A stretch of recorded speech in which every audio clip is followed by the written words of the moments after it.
Whether you like eating in a fun, unique restaurant, a food truck, growing your own organic vegetables at home, or all of the above, we're celebrating food on this edition of Connected Colorado.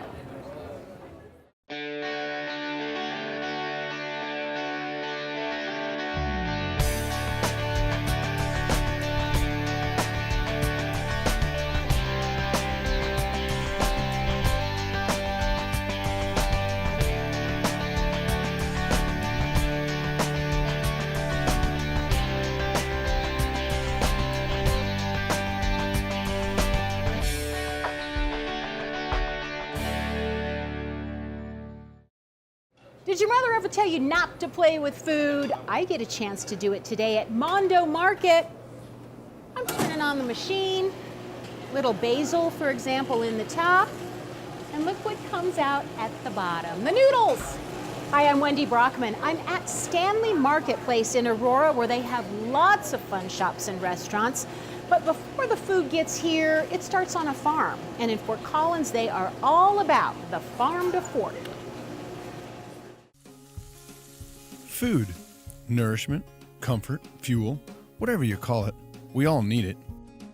Fort Collins has a rich agricultural history stemming back to the mid-1800s, enabled by westward expansion and advanced irrigation techniques. Colorado Ag College, now Colorado State University, was established in 1870, and the Northern Colorado region has been a major supplier of agricultural products. In the last century, agricultural production in the United States has moved from small family businesses to large-scale industrialized systems.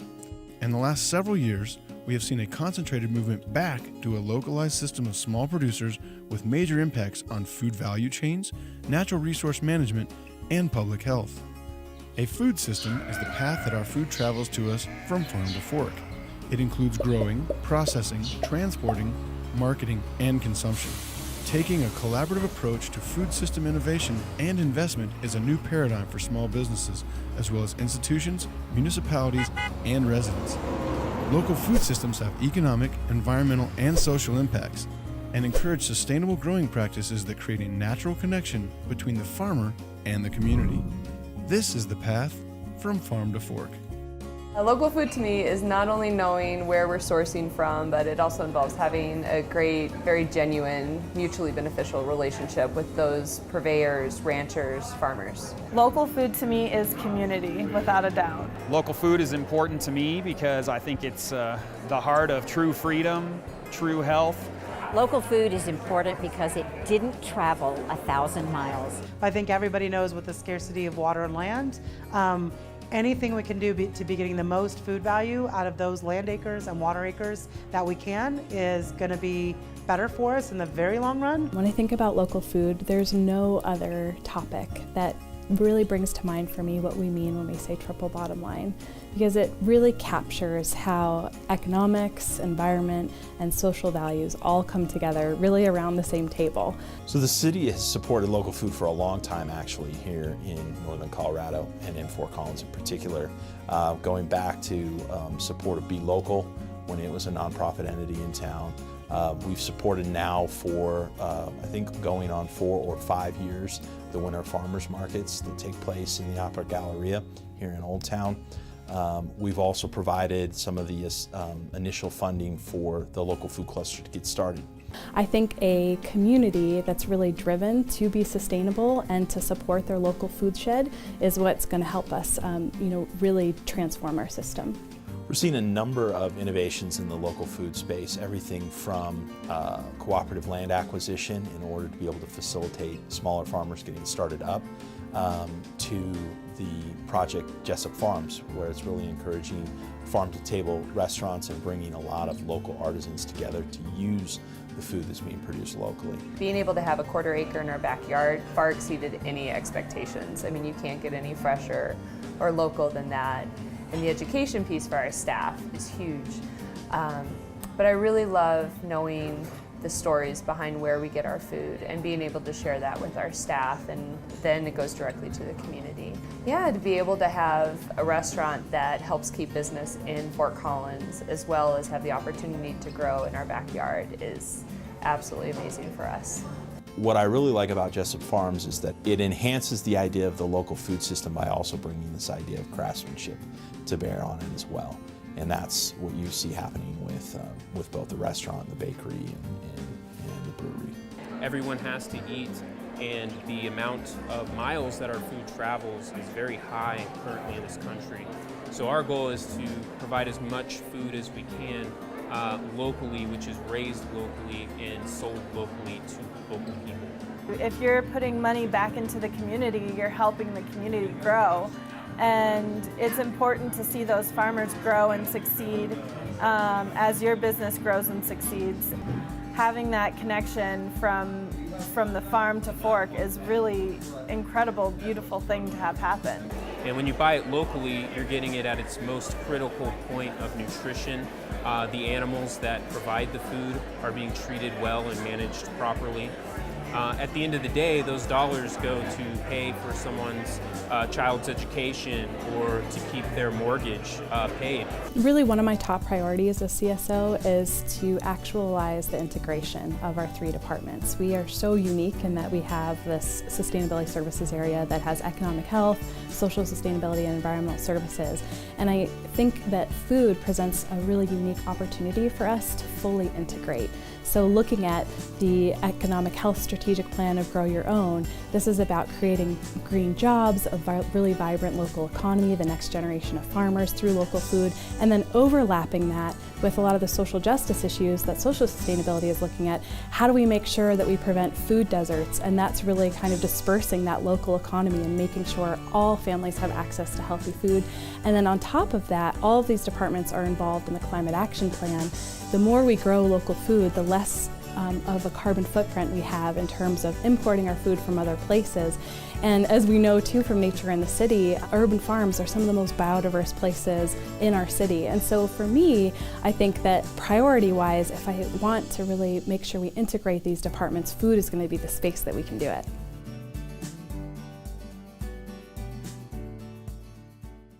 And here with me now to talk more about Stanley Marketplace is Bryant Palmer. Quite a place, quite a history.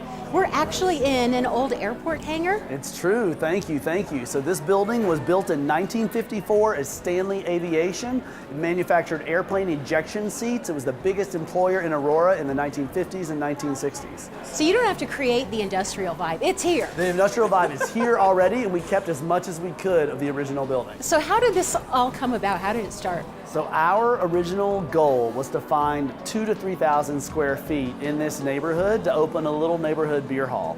And through a series of fortuitous events, we came across the Stanley Aviation building and had to change our plan entirely. We saw this building and knew it had to be something amazing. Now how many square feet? 140,000 square feet, so a little bigger than what we were looking for. The city of Aurora really helped out. The city of Aurora was hugely helpful. They're the ones who originally showed our team the building, and ever since we expressed interest in the project, they've been incredibly supportive. How many businesses are here? So 54 businesses, and they're all independently owned Colorado businesses. And the variety.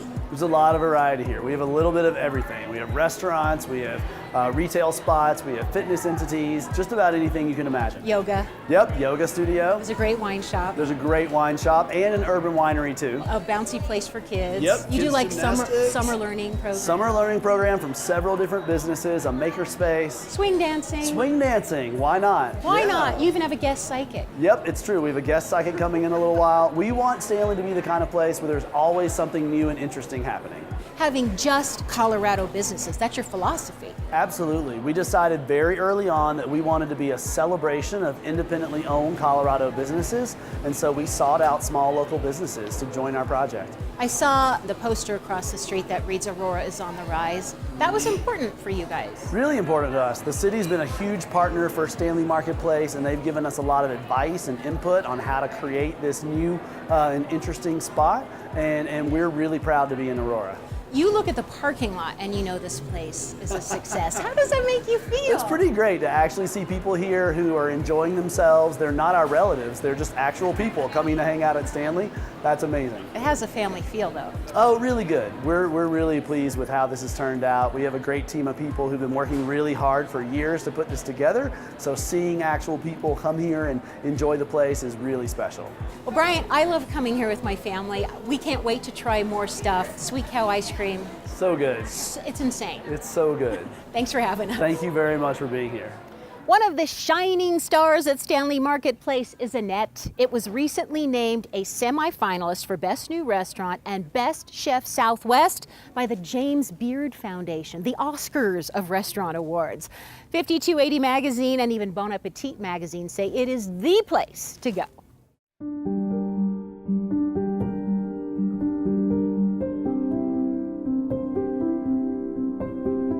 I want people to feel intrigued and taste familiar things, but in a different way. But I also think the dining experience, sometimes it can be overshadowed by crazy presentation and plating and a lot of things going on. I really want the beverage to come through, the wine to come through, the conversation, and the food to be there and create part of that experience. That's what I want them to take away from it, the atmosphere, what they were feeling, the people they were with, and they got to eat great food. I'm Caroline Glover, and I am the owner and chef of Annette at Stanley Marketplace. When I think back to my childhood, my mom always cooked. She was always in the kitchen. We always ate dinner together. There's a lot of really great memories surrounding the kitchen. My great aunt Annette, she was a really special person. You know, she kind of just did what she wanted and, you know, spoke her mind. And it really taught me that you can stand up for what you want and what you believe in, no matter what situation you're in. I always think of her during Thanksgiving and times where we would drink and eat and have a good time, so it just felt right. So Scratch to Table, we make the majority of everything in-house, and that's something that's not being done everywhere, and I think you can taste the difference. That's why our menu's smaller, just because every single dish does take a lot of preparation. When we start with really nice ingredients, we really get to showcase that ingredient rather than a bunch of other things around it. I definitely think you leave feeling good after eating here, but we definitely use the good stuff, butter and salt and cheese and fat, but starting with really good product, you end up just not feeling really weighted down. A lot of inspiration comes from kind of what is in seasonally, and I went to the farmer's market this morning and seeing all the new produce and seeing them next to each other, I feel like that's how we change dishes a lot. You go and taste it and you're like, oh, like this makes sense. This is what I want to do. This is what's fresh right now. This is what's growing next to it. 24 and another 5. And then 12 corn. 29 and 6. And that's kind of how dishes, for me, come together. I have it all. We're located within a big marketplace, so there's fluorescent lights, there's a lot going on. I wanted to create a coziness coming into the space. You're coming in kind of through a dark hallway, and then it's kind of like you found Annette.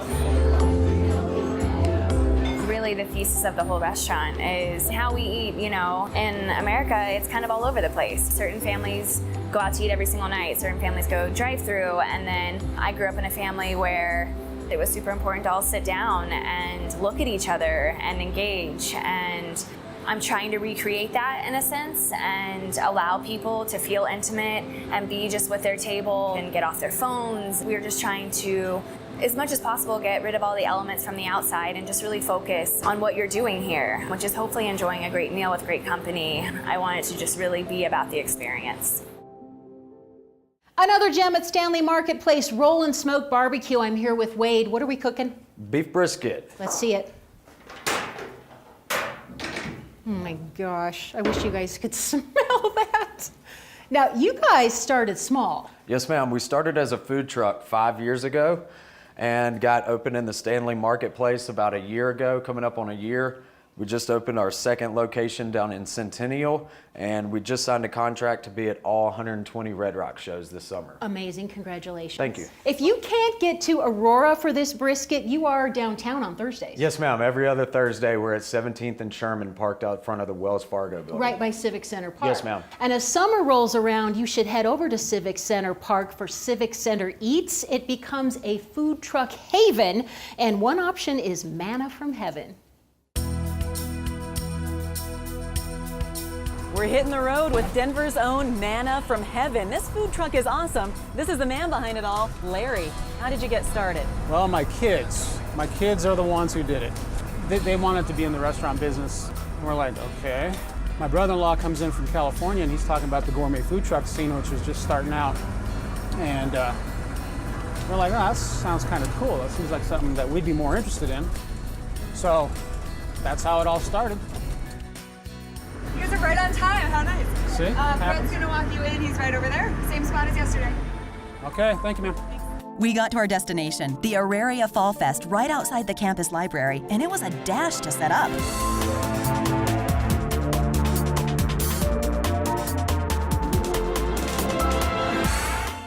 Vu put me to work. I was on cucumber detail. You want it to look pretty, you want it to be easy, and you want it to be fast, because hungry people aren't going to want to wait. So you got to organize your cucumbers. After today, I will know what the food truck dance means. Everybody do the food truck dance. Yep, that's it. I think I started something there. Then on to work with Larry. They really do make everything by hand, fresh that day. It was amazing. Like our name says, Vietnamese-inspired cuisine, so everything's inspired. So Vu over there used to have to make everything very traditional throughout her life. Once we got married, she was free to do what she wanted. So she experiments. It's all Vietnamese ingredients, but it's done in her style. We want to take our time, we want to make it right. We don't want to rush food. And we don't buy anything prepackaged, really, you know. That's why we don't sleep. Oh, we don't sleep, but it's so good, this manna. Larry also told me about one of their other inspirations and great teachers. All right, Easter Bunny, that's his name. Whoever doesn't believe in the Easter Bunny never met the true Easter Bunny. Aww. He taught us a lot about life. He's a very smart rabbit. He'd come when he's called. If you yelled at him, he'd pout and he'd go sit in a corner. So his spirit's always around. And people love to take pictures of them next to the bunny. All of our vegan and vegetarian options are EB approved. If you go to the website, they'll have a little symbol. So if he would eat it, then it's approved. So I have to ask you, is D-Town EB approved? I think so. Preparing the food was great, and then he put me to work cooking. Lots of fun too, but also really hot in there. 160 degrees in the grill area. Whew, a whole new appreciation for what goes on in one of these food trucks. Gonna put a little bit of this, a little bit of magic. There we go. A little bit of color on this. And I'm gonna reach back. See, I already got this down. Order up? Order up. Thank you. Hungry students, faculty, and staff were thrilled when we started serving. Manna from heaven!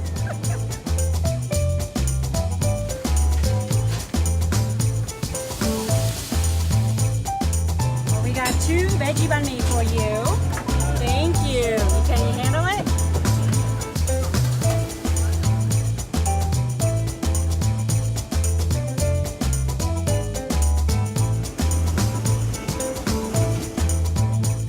So what should we know about the food truck business? What's some insider tips?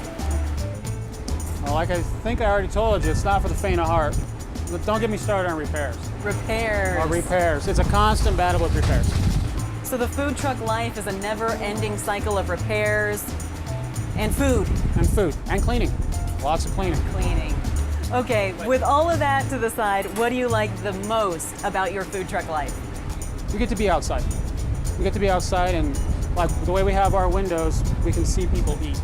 There's nothing more satisfying than to serve someone, watch them eat, and see their response. You're making a lot of tummies happy out there. I hope so. Manna from Heaven is nationally recognized as one of the top food trucks in the country by the Daily Meal. I'd definitely have to concur. Thanks, Larry, Vu, Chris, and Catalina. You're awesome. Of course, with your meal, you may want something to drink. At Stanley Beer Hall, you get your card at the door, grab your own glass, you head over here, choose your selection, use your card, and pour your own. Now in Arvada, there's another great place to get a drink, New Image Brewery.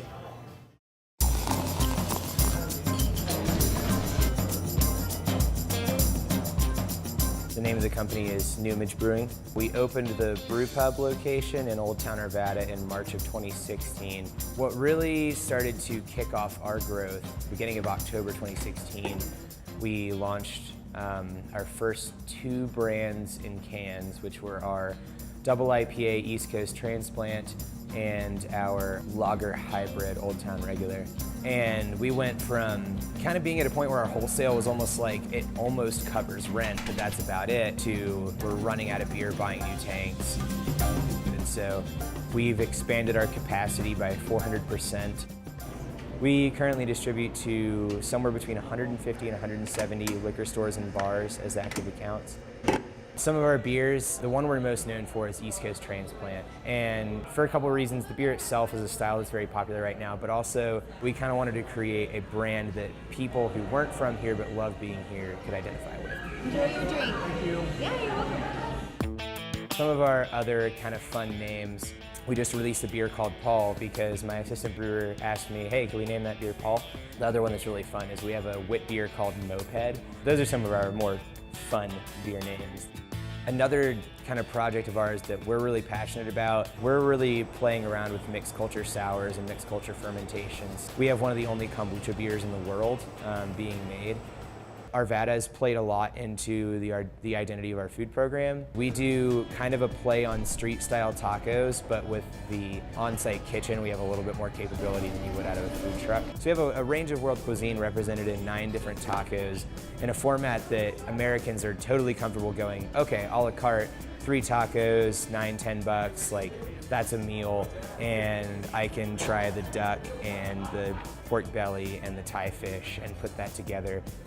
We want to be a mix between a very casual, friendly space, but also a space that offers service indicative of a finer dining experience than being at a brewery or brew pub. We're family friendly because we're just a giant family.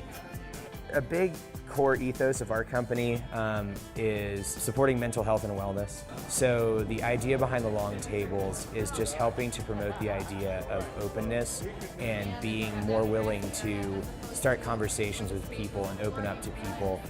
We were rated one of the top 10 bars in Metro Denver, and that we've been featured as a restaurant multiple times.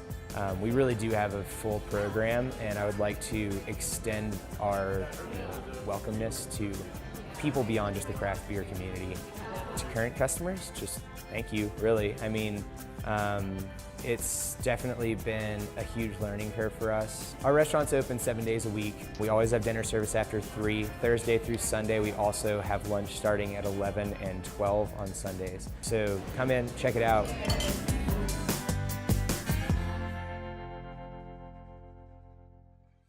And now I'm in the kitchen with Jeff at Saza. The name is a combination between pizza and salad. Correct. All right, I'm gonna do a little olive oil. Can we make that mushroom and... Oh, the Verdi pizza, it's wonderful. With the spinach? Yes. Okay, good. Well, not everyone can come to a restaurant whenever they want to. The Thornton Teen Center is partnering with the Food Bank of the Rockies to help energize kids between after school and dinner time. Right now we're going to pick up our 4th week worth of snacks. I'm so glad that, we get to do this. Hi, I'm Vivian McVeigh. I'm a building supervisor here at the Thornton Community Center.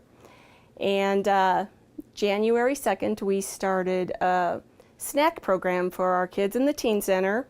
We work with those kids on a regular basis. They come in after school on the weekends, and I know they're not getting snacks or anything, not much to eat at home after school, so we applied and were accepted to have these snack packs for the kids after school. Make sure there's 100, 5 boxes, 20 in each box, and then milks. I get to go through the fresh food line over at the food bank so I can pick up apples, oranges, bananas. If I know it's one of the kids' birthdays, I'll try and pick up a cake. I'll take this.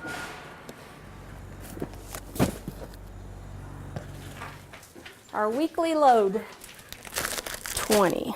Okay. So I'll put these outside because today's Tuesday. Some fruit for the kids. When they come in and check in, I have them sign the sheet for a snack, and we give them a snack and a milk, and they can take a piece of fruit. Yeah, it's very fulfilling to know that they've had something more to eat than just what they had after a hard day at school. You know, they get to come here, relax, and have something to eat, and I believe it takes a village, and this is what we need to do to help them out. Great work they're doing in Thornton. Well, more fun places at Stanley. They have sushi, they have donuts at Glazed and Confused. It's a good name, right? They even have one with bacon in it. Well, now as promised, if you're in the mood to grow your own food, we have some tips just in time for spring.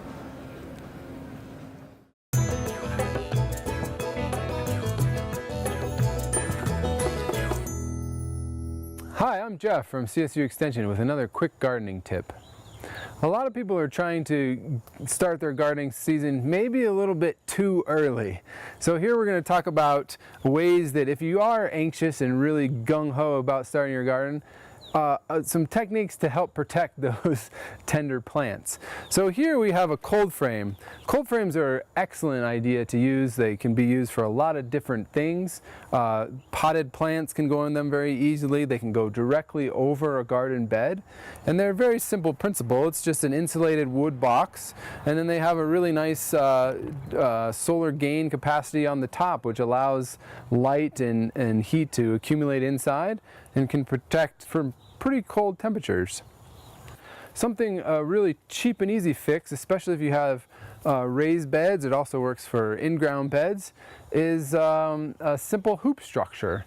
These hoops here are made out of just standard EMT or conduit pipe, which is used to run electrical wiring in houses or different other businesses. We bend those, or you can get a pipe bender from Johnny's and bend your own. And those are about $2 or $3 a stick. And then the most important part of this is the plastic. The plastic needs to be very specific greenhouse plastic or UV resistant. Otherwise, normal plastic from, say, Home Depot construction plastic or other types of non-UV resistant plastic will just turn very brittle, and they'll actually crack and turn into a million different pieces, and you'll never be able to get them out of your garden.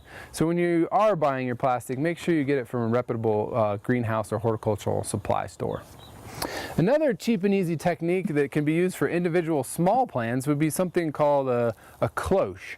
And a cloche is something that goes over the top of a plant and creates the same small greenhouse effect on an individual plant. So say you decide to put some tomatoes out in early May, which in our Eagle County community wouldn't work too well. You might want to put something like this over it just to protect, add some extra frost protection and gain heat during the day. In this season extension bed, you can see we have a crop of spinach.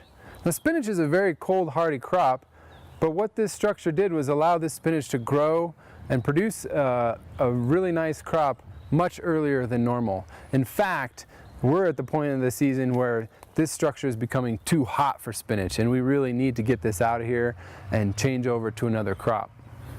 For more gardening tips, please visit your local extension office or Colorado State University Extension online. Happy gardening! Well, what would a food show be without dessert? And I am here with David at Miette au Chocolat. I got that right, didn't I? That was good. That's good. You guys make all of your own stuff. You can even watch it through the window. Oh yeah. It's like artwork. Seriously. It's fun. That's what it is. Gorgeous. How can you be so delicate with all of that stuff? It's just a lot of practice, you know. You just, you know, practice. You know? Practice. Yeah. Okay, can I try one of these? Yeah, definitely. These are macaroon? Yeah, it's a French macaron. It's a little cookie made with almond flour, egg whites, powdered sugar, and this one here is raspberry. We have 6 flavors that we run through the shop. A couple of them rotate. Oh, come on. It's A lot of raspberry. raspberry. It is it's raspberry. So good. Yeah. All right, we hope you've enjoyed our delicious show, and we really want to thank Stanley Marketplace in Aurora for having us. We'll see you next time on Connected Colorado. Cheers.